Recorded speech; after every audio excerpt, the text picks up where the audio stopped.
I already have a volume called VM1-disk0. As per task 2, I have to create a new disk of size 10 GB. Don't create for 100 GB.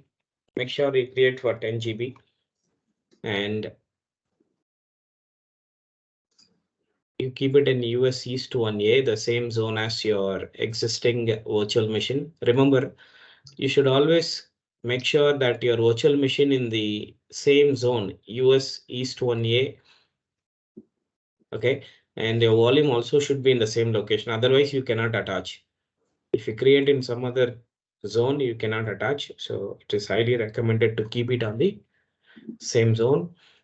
I'll go ahead and create.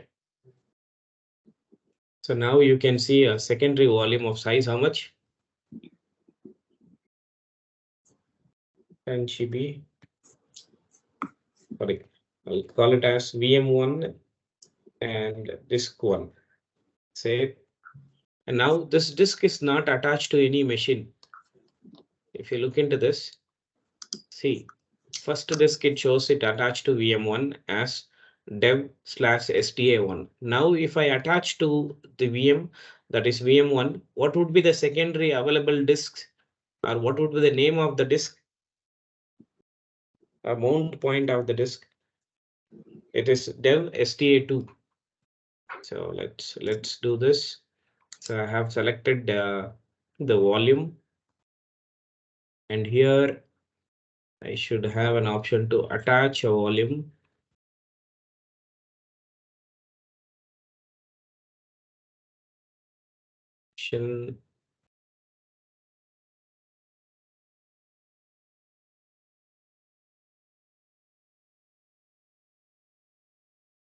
Yeah, so now I can see attach volume.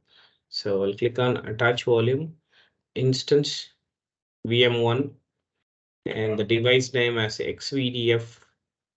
So which device is root? Okay, it says that for root volume, it's always /SDA1.